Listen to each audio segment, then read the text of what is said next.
I was going to check this afternoon. If the woods are in, I might try to sneak out tomorrow. Yeah. What'd you get? What kind of irons? I got Mizuno irons. I had Okay. Mizunos before. I really, really like Mizunos. Mm-hmm. And then I wanted to get Mizuno woods just to have a kind of a complete set. And I hit them, and it just they didn't have the pop that I was looking for. Oh yeah. So I ended up with Cobra. Oh, I have a Cobra driver. Yeah. Yeah, man, this Cobra driver, holy cow, the thing rips. I'm definitely going to have to do some work on keeping it straight. But yeah, that's always the struggle for me. For sure, it's the technology around golf is just insane. Yeah. I just wish I was using it better, always. But it's one of those sports. It's so amazing. Like when you get older, it's like you get 4.5 hours on your own. Outside. With your buddies, typically having a drink, just playing a sport. It's pretty crazy. It's fun. It is. Yeah, I used to play a lot of golf by myself Sunday afternoons. And, oh, really? My eyes got so bad that I had to quit playing because I couldn't see where the heck I hit it. Oh, wow. I remember there was a time, this dates me for sure. It was the Bulls were in the NBA Finals, and it was in almost like mid-June when the sun stays up forever, right? Yeah. There was this one golf course that had twilight, play as much as you want. And I played 54 holes of golf from 4 o'clock on.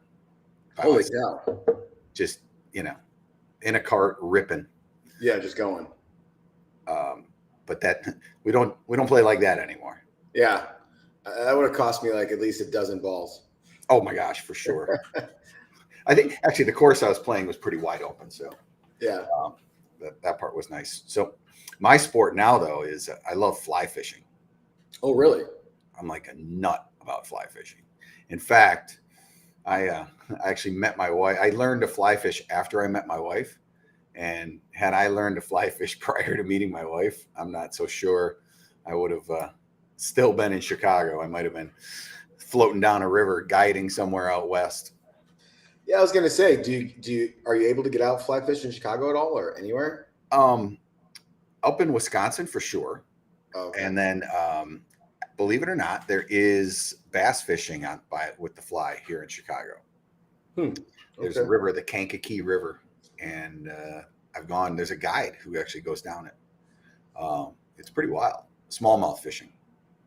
Yeah, I remember you were talking about fishing with Dean in your last one. Stinson Dean, yeah. Yeah, Dean Stinson, yeah. I remember that. I've really fished before. I've never fly fished, so I don't recommend it if you don't want something to take over your life. Yeah, I got plenty of those right now, so maybe I'll hold off. Right? If we only had more time and less toys. Correct. Yep. I guess that's what we do though. We work every day to go do that stuff. It's so true. Yeah. I think maybe that's why living in the northern climates, it changes your perspective. Because you know that window of opportunity to go do your favorite activities. Yeah, for sure. You better hit it hard when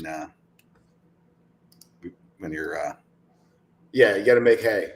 Right, you got it. When you have the opportunity, go for it. So did you grow up there in Omaha?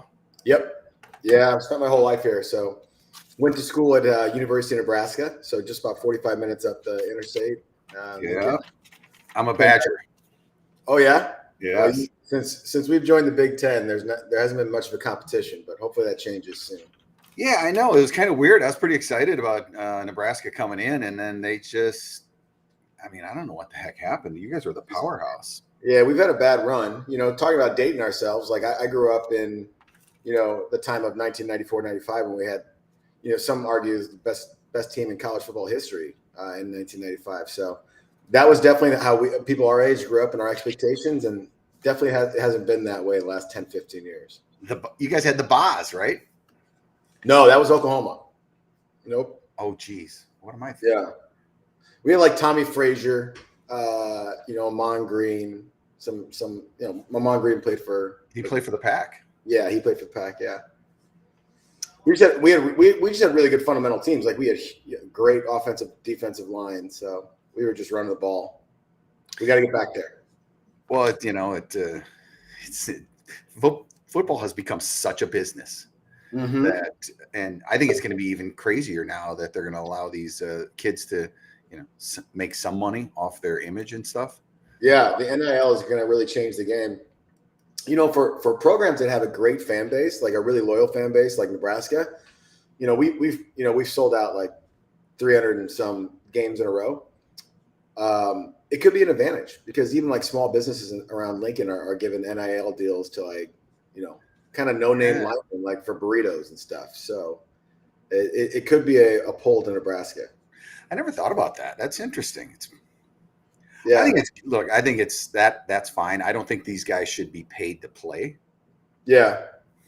I mean, they are. Look, especially I have a friend whose daughter went to Wisconsin, played on the volleyball team 4 years. Wow. Right? And, that's really ends up being like $60,000, $70,000 a year job. Yeah, for sure. When you consider that they're paying for your school. Yeah. Yeah. Especially if they're room and board in there and the education you get, it's a good amount of money. It's a good investment. Yeah, absolutely. What'd you study in school? Funny enough, I was an English major and a film minor, so nothing to do with sales or anything, but maybe it taught me a little bit about people. Oh my gosh, I was out last night at an industry event, and we were talking about people skills. Yeah. And the people skills that you and I have are much different than the people skills that call them the millennials or the 20-something. Oh yeah, yeah. But then our skills are different than the skills that the old timers had when I started the business. Yeah, exactly. I mean, I think there's positive and negatives to every generation, right? Like, I think, I'm 41. And so we were like right at the start of millennial or I think Gen X was before us. I don't know which one, but, people say that like my age we didn't grow up with technology, but we were young enough to sort of adapt it when we became like 20, 21.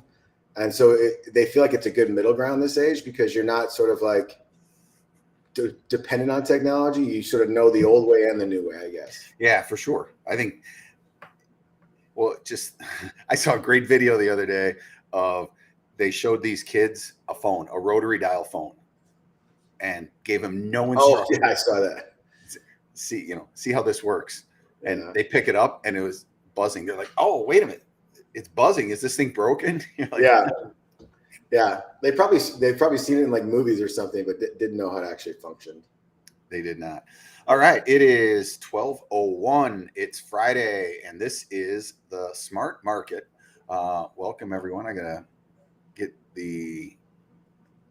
up. How do I get this off the screen? No, maybe Jory will get it off the screen for me. So want to quickly, we're going to just kind of go back and talk about the market here. What a difference a day makes or a week makes. The lumber market has definitely corrected. And then this week it kind of flattened out, found a trading range.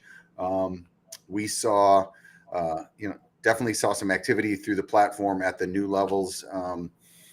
And while I don't know that the market was so excited that we're going to bounce off these levels and move much higher, but that we definitely brought in some activity. Trades of the week, it's still OSB. OSB seems to be really moving around geographically still. There's inventories of it sitting in locations that may not be so busy, and it's moving to the geographic locations that are busy. Mm-hmm. And speaking of moving, this is what our topic is today. Today we have Paul Worth from RenoRun with us. Hello, Paul. Hey, everybody. Thanks for having me. Really my gosh, no problem. It's very exciting that you're here. So let's figure this out. Why are you here? What does RenoRun have to do with the lumber market, and what are we going to learn from you today? Yeah, I appreciate it. Thank you again for having me. Appreciate that. I should have dressed like the ram that's behind me. It's like Yeah, people right. always ask about that. I always like to splash up. It actually, you kind of look like the guy from the January 7th or January 6th, whatever thing at the Capitol with the horns. Well, that's not good. If you move to the right spot, you could have the horns coming out of your head. I definitely don't want that. So let's not do that. But yeah, like I like to splash up. Everybody's in Zoom video calls all day long. And so I like to have a little color in the background. My uncle actually painted this with watercolors, so I thought I'd give him a little. It's love. cool. I like it. I'm in. All right, cool. So I had to address that, the RAM in the room. So yeah, RenoRun. Thank you for having us. RenoRun is a construction technology company based in Canada with 6 locations in North America, one being in Chicago where you're at. And essentially what we do is we provide construction material delivery on demand. So the whole issue is instead of taking yourself or your team off a job site, go into your local lumber yard or big box store to grab the material you need, you can actually use our really simple app or our team. Tell us what you want, and we bring it to you in as little as 2 hours. We bring you coffee, top line service. We walk it right in for you, and you're ready to go. So one of the things I want to cover for the people here is why is it called RenoRun? And I learned this because I have some Canadian friends who are in the business of fixing up homes and apartments, right? Yeah. And in Canada, you say you renovate them. Yep. In US, we generally say, oh, we remodeled. Correct. Or we rehabbed. Yep. But that's exactly it. Yeah. So Renault, like you'll hear that a lot in Canada as a term for remodel. So somebody would say, I do renos. So it's just to take off that RenoRun. So it's renovation run basically. And so, my wife does the scheduling for this program, and she was telling me that she was talking to RenoRun, and all of a sudden, I swear we're having the conversation. We drove past the Home Depot, and there were like 10 RenoRun vans parked in the Home Depot parking lot on the weekend, staged, ready to go. So I mean that gives kind of the perspective of what it is you're doing. So before we get into what RenoRun solves, let's talk about you. How'd you get to RenoRun and ended up in the role? And your role is Chief Revenue Officer. Correct. Yep. Yeah. Thanks for asking that. Yeah. So I've actually been in construction technology my whole career. So the last 15 years.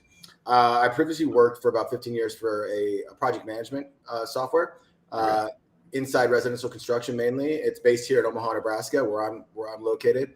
A company called Builder Trend. So for many, many years, I had tried to solve the problem of introducing and selling technology to construction companies, typically an industry that is pretty light on technology and a little slower to adapt, which is totally fine.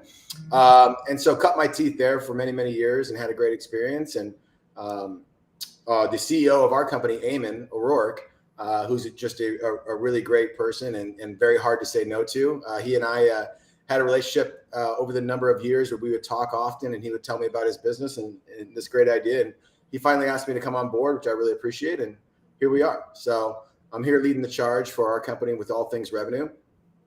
We've got a great team, and like I said, we're in 6 locations today, and going to be expanding in many, many more. And so, what's the problem that RenoRun solves? Yeah, it's a number of things, but it boils down to just losing momentum, time, and money on a job site by leaving the job site and going to get material. I mean, it's simple as that. Like, there's really pretty simple math there, and this is high level because you could add a bunch of other things in there. But like, for instance, if you were going to do 6 material runs a month, that means you leave the job site, or before you get to the job site, you're at wherever you get your construction materials. If you do that 6 times, per month, and the wages you're paying yourself for these people are like, let's just say $35 an hour, which is absolutely low. That basically turns out to about $600, $700 a month that you're spending, your own time or your employees' time just going to get material. So, every material run, usually like an hour and a half or 2, right? Because you're stopping at coffee, and, it takes a while to actually go to the store and park and go in. There's gas prices, there's, cost of trucks and everything that are going in. So it solves a really simple problem, which is like, stay on the job site, keep your team working. We'll bring you the exact products you need in a very short amount of time and the exact quality. We have 100% guaranteed quality. We train our own individual employees to be expert pickers, so they know construction material and quality, and they're doing that on your behalf. And you told me the story when we were getting ready for the show about how the founders figured out this was a legitimate business, which I think is great. So relay that. That's really great. Yeah. So as I mentioned, Eamon, our CEO, and his wife Joelle are our co-founders, and they're an amazing couple, and they're amazing individuals and great leaders. I'm really blessed to be with them. But Eamon's a contractor, so he's been a contractor for 25 years. He started in Ireland, went to Australia and New Zealand, and ended up in Montreal, Canada. And through his years of being a contractor, he kept running into this problem, obviously. And so after sort of the idea phase of, hey, this could be a business for us, they actually just sat in a big box store parking lot, and they counted how many contractors not only would show up that day and go get material, but how many contractors would come back, the same exact company, over and over. And they had some coffee and a notebook and started writing things down, and sort of that was the proof of concept, is like, hey, we can eliminate all these construction runs, and people will see value in that. So it's you could kind of say it's like Grubhub, or it's a delivery service, but very specialized in the lumber the building materials industry. Typical user of the platform from any contractor, really, like any contractor that finds themselves spending any amount of time doing this, let us do it for you. So small, medium, large, residential, a little light commercial, a lot of remodeling, some new homes as well. So, I mean, really, we started out as sort of like last minute, you forgot a few items sort of delivery. And now we're into everything. So we can do small, medium, or large. We have boom trucks, vans, smaller vehicles to get you what you need very, very fast. So it's really about, if you want some really, really great service, easy to use technology to order things. You don't have to call somebody or write it down. And we bring it to you the exact same time you need it. It's sort of a procurement and planning service as well as a construction material delivery service. So can you, let's say it's Monday and you get on the job and you're like, talk to all the subs, and you figure out, okay, on Thursday, the drywall guy is here. We need 5 buckets of mud. Yeah. And on Monday, you could say Thursday morning at 9 a.m., please bring 5 buckets of That's drywall. Exactly it. That's exactly right. You open up the app, you call us, you email us. Everybody has a rep from our company, our sales team, that takes care of them. We really believe in really a high level of service too. I mean, I think that's what we bring to the table. I say this all the time. In any given market, there's 100 contractors, let's call it, and really, the big box stores and the big companies that are incumbents in the space, we really care about like the top 10% of who spends money with them, and that leaves 90% of the market sort of spending hundreds of thousands, sometimes millions of dollars a year with these incumbent companies, and not really getting a whole lot of customer service. And so we want to flip that. We want to give small to medium sized contractors, business owners, the level of service and attention that they deserve. And I think this industry doesn't get that very often. So, okay, there's 2 sides to every transaction. There's a buyer and a seller. Yeah. We obviously, that. Yeah, I know that for sure. So we've laid out the benefit for the buyer, which is obvious, but let's talk about the benefit for the seller. I mean, you're not creating these products out of thin air. Where do they come from? What would be a seller's benefit for connecting up with RenoRun and working with you guys? Yeah, look, we source our material wherever we can get the highest quality and the best price for our clients. And so in every market, that's different, right? We'll also have our own distribution centers ourselves as well. So it just depends on what market we're in, but essentially we're always keeping the customer first. So wherever we can get the highest quality product and the best price, that's where we're going to go. For a lot of local companies that are like, lumber dealers, we're bringing them business that they didn't have before, because we're doing all of the go-to-market outreach, marketing, and sales. And so they're benefiting from just the extra top line revenue. So we have great relationships with all of our vendors and suppliers. So devil's advocate, would some of them think of you a bit as a threat, though? No, I wouldn't say so at all. Again, we have really great relationships with everybody. Again, construction industry is booming. It's been on a tear. There's so much opportunity out there for so many people. I don't think we're going to be at a place anytime soon that people see competition. I think, rising tide sort of lifts all boats is something that we always think about here in construction. And like, we don't feel like we don't feel like there's competition, and I don't think that they would see that as well. I think we're providing a great service for an industry. I'm thinking about a typical contractor lumber dealer. How many vans, pickups do they have running around? They're probably running the flat trucks and hauling much bigger loads. So I can see where you would fill in a gap in their logistics playbook, right? Yeah. It's funny. When it comes to vehicles, we have a number of different stories. We have a great base of clientele in all 6 of our cities. They're some of the best construction companies that I've met, and I've met a lot of the business owners. They're just really great people. There's a handful of companies that have sold their trucks, like as a construction company. They don't need them anymore because they use us exclusively. Yeah. So there's a true cost benefit to what we're doing. Oh my God. Well, if you look at some of the other components in construction, like a crane, for instance, very few companies actually own their own cranes. You lease a crane. Correct. Because it's a high value item that if you're not utilizing it all the time, or what lifts, the aerial lifts, you see those are rented all the time. Yep. So why not rent your delivery service? Correct. Yeah. And that's the best part is like, we've sort of solved all the reasons why not. So some people would say, well, I want best quality, so I want my people in there, picking, the 2x4s. Well, we do that for you, right? We have experts who do that. Typically when I go out for the material run, I'll also grab, some coffee. Well, we bring you coffee too. So like we give you free returns. Like we try to eliminate all the reasons for a no to this, and I think we've got it to a pretty good place. People are starting to understand that we can do this. Do you know what the number one item you sell, or the number one category? I would say it's very much like a lumber building supply. So all rough material is really what people are probably the majority of it. But we're extending our catalog every day to offer more and more items and more categories for sure. So I'd say lumber today. That's really interesting. What about, so you've got these cool vans. What happens when the guy orders a 20-foot 2x12? Then so we have all kinds of vehicles, not just the vans. And so you'll see boom trucks and flatbeds and things like that as well. So we can handle anything. All right, you said 6 markets. What are the 6 markets that you're in right now? Yeah, so we're headquartered in Montreal, Quebec, Canada, which is a beautiful place, by the way. If you ever make it up, I'll be going there next month. You're gonna love it. I'll give you some Montreal. Yeah, I was a newbie there when I started about a year ago here at RenoRun. So I've really enjoyed being in Montreal. It's an amazing city, and we're very proud to be based there. And then we have Toronto. So those are our 2 Canadian markets. We opened up U.S. about a year and a half ago. So we have Boston as our flagship city to start the U.S.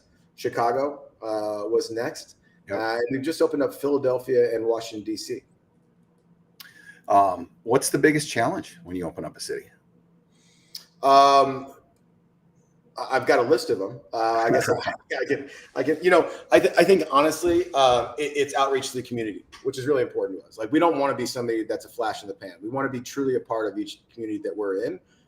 Really service the contractors specific to where they're at. So Chicago contractors behave differently than Philadelphia and Toronto and Montreal. And so we're very conscious of that and really actually find it like a great opportunity too. So I think it's just opening the market, getting brand awareness, having people try us and understand the level of service and the type of technology that we're bringing to the table. There is always a point when you sort of like people understand it and then they start telling their friends and other contractors and sort of the momentum happens. We're fortunate over our last 4 cities. Each city's grown faster than the city before that. So we have a playbook that we're always perfecting. I guess we're getting better every time. Oh, I can imagine.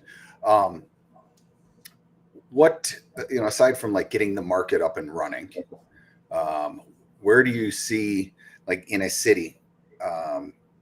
How do you expand in that city? Yeah, so there's a lot of research and data that goes into what we do, not only before we get into a city, but as we launch a city and sort of learn. There's definitely a data learning part of our business that's really strong. We try to understand where we need to be and sort of draw that circle of a radius of our zone when we first launch, and then we iterate, right? Like when we understand there's jobs or contractors sort of like in different parts of a city that we want to be a part of, we expand our zone or adjust our zone. It's all available on our website and our app. Our clients know exactly where we can and can't, deliver, and we always make exceptions too. So, we want to be super flexible when we launch a city and just make sure, like I said, like that the city tells us what we need to do, not the other way around. Right, and there's some other people in this space I know. Like I think Gopher was one of the other companies, and you were telling me what differentiates your group from their groups. Yeah. You're very specialized. You do what you do and you don't do what you don't do. Yeah. It's sort of like some of the best restaurants have some of the smallest amount of items on there, right? Because they know exactly what they want to do and they do it really, really well. I think it's the same thing. I think there's a lot of logistic companies out there and they service all kinds of industries. I think we're the only one that exclusively services the construction industry. We're exclusively looking to help small to medium-sized contractors, new home builders, light commercial companies, be better, like, and take this one thing that they have on their plate that costs them a lot of time and money and relieve them of that. And so we're specific to this industry, and I think that really helps us be super targeted. So let's just talk SKUs for just a second. Obviously, you walk into a big box store and you're in the lumber section. All of that stuff is definitely on the menu. But how far to the right or left of the lumber aisle do you guys work? Do you get to, I need a light that looks exactly like this? Will you go that far? Or... Yeah, it goes back to every city's different, right? And so I think that's what's really great about that is that, like, again, we let the market tell us what we want. So we want to be super flexible when we first get started. We want people to be able to request whatever they'd like. So essentially, when we first launch a market, you can go into our digital asset, like our simple, easy to use app or our website, and you can actually request custom items. We'll let you know if we can get them, and we'll let you know when we can get them to you. So again, we want to be super, super flexible. Quick question. Would you deliver appliances? Bob, yes. We'll deliver whatever you want. You download the app, and you're going to get that answer from my sales team. Cool. How does the supply side get involved with you?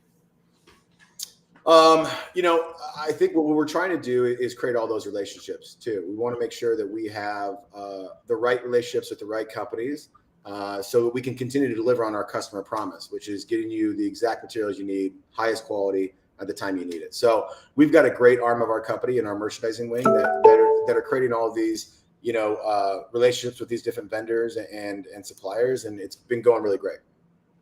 So look, we can throw the, Agent Orange, the Home Depot, they're definitely part of the equation.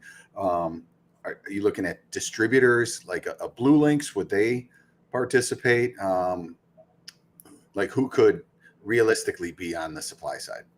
Yeah, I think that at this point we keep it very, very open. So if anybody's out there who wants to have a conversation with us to learn more about our business or just have a shared session with them, like, we're a very, very new company, so we move very, very quick and can be nimble. And I think right now we're just trying to have all these conversations and get to know everybody. This is a very old and established industry, and then we're trying to not shake up, but become a real part of our community or the community of building industry and supply. So we're open to all conversations. It's what I think is really interesting is you're right. The old established contractor that has the, every morning drives past the lumber dealer, has a cup of coffee with that guy in his pickup truck, and they load the pickup truck for him and he drives to his job site. Is he going to be disrupted by this? Well, I don't know, until you think about what about the 25-year-old guy who just starts his business? He doesn't have a pickup truck. He doesn't have the relationship at the lumber dealer, and he doesn't care. Yeah. He doesn't want a relationship. He doesn't want to go to the lumber yard every morning and have a cup of coffee. You know what he wants to do? He wants to have a Red Bull and show up at the job site and start swinging his hammer or, doing his job. Yeah. Yep. So yeah. I think when looking at businesses like yours and like Materials Exchange, if you look at them through the lens of this is the way it was done. This is the way it was done yesterday. It doesn't even have to be 10 years ago. This is the way we did our business yesterday. Well, that might change tomorrow because you're quoting a job and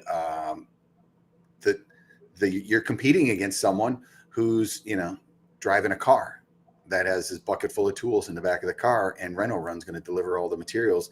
That guy's going to show up, RenoRun's going to show up, and boom, he's off and running. That's exactly right. And look, we don't even consider it old school, new school. I mean, at the end of the day, we look at it like a problem solution. Like there is a lot of bumpiness when it comes to procuring your materials. So whether it's a large order and you've got to go source, especially in these times, right, where sourcing is really, really difficult, like what's in stock, what's not, that takes a lot of time, to call your vendor, to understand what's available, what time it's available for you. Maybe you're piecing together 5 different vendor relationships for a large quote or an order. We do all of that for you. So it's just really a problem solution thing. It's basically you can consider RenoRun like an employee or a business partner for your business, because that's what we're doing. We're taking, a certain amount of work off your plate and doing it at a very high quality. And so whether you want to have a conversation with us about that over the phone, or you want to, never talk to somebody here at all and use our digital app, we'll take them both. Cool. All right. I want to wrap up, and we always finish with the question, what does Paul see that other people don't see? And I think this is an interesting question for you, because you've come from the software side of the business. Now you're getting into the delivery side. So you probably have a perspective that's going to be unique compared to what most people have. So yeah, what's going to be here in 5 years that no one else expects? Wow, that's a good question. I don't know. Elon Musk probably has a better answer than me, but that's because he makes it happen. Exactly. I would say this. I've been around construction a lot. I've never been a construction company owner, but just like all of us, summer jobs, wheel barreling concrete, doing all kinds of stuff. When I got into the industry from my point of view 16 years ago, I truly fell in love with the small to medium-sized construction companies, the business owners, the people we know in our community, the people who build our homes in our community. Yep. And what I've realized is they don't get a fair shake. You look at all industries and they have so many resources for them, but somehow small to medium-sized contractors are sort of left in the wayside. And I think that's pretty unfair, and it's something that we're looking to disrupt. So today it's construction materials, but I think small to medium-sized business owners in construction should have a lot more resources out there. So I think what's going to happen in 5 years is companies like ours are going to realize that, and more people are going to jump on board and give construction companies the resources they need to be really, really great, efficient business owners, and the same respect that every other industry gets. That's what I think, and that's our why. I love it. And I know what you mean about they don't get the fair shake. I've been on construction sites that started out as an old farm field, and we laid out where the footing was going to go. And when you get to that farm field, there are no services. You pull your trailer up, and that's ground zero. Everything that is going to happen on that site comes out of that trailer. So yeah, you do have to create your own services, but you can imagine that if you pull up to an empty field and you've got RenoRun on the phone ready to bring something over to you, that's going to help a lot. Yeah, I mean, it's truly a magical industry. I mean, again, I don't want to not overstate it, but they build the homes that we live in and the communities we live in. It's truly a really special industry, and they're special people. Really, every person I've ever met, and I've met thousands of contractors over my years, is just such really good people, and they're there to share information and their trade secrets. That's sort of not talking about how you do things as a construction company has gone by the wayside. There's much more collaborative for sure. Yeah, it's much more community here, and I love being a part of that. So right, yeah. I agree. You get the vision. You see a builder, and they have a vision in their mind, and they collaborate with this trade and that trade, and the whole vision comes to fruition. It's pretty awesome. Turns into a building. Yeah. All right, Paul. Thanks. Let's wrap this up. Anyone wants to get in touch, they can go to RenoRun. They can find Paul on LinkedIn, and would love to check back in a couple more years, or maybe a year, see where things are going. Let's do that. I really appreciate it, and I wish you guys the best as well, and hopefully we all succeed. I love it. I agree. So cheers, everyone. Have a great week. And Paul, if you hang on, I'll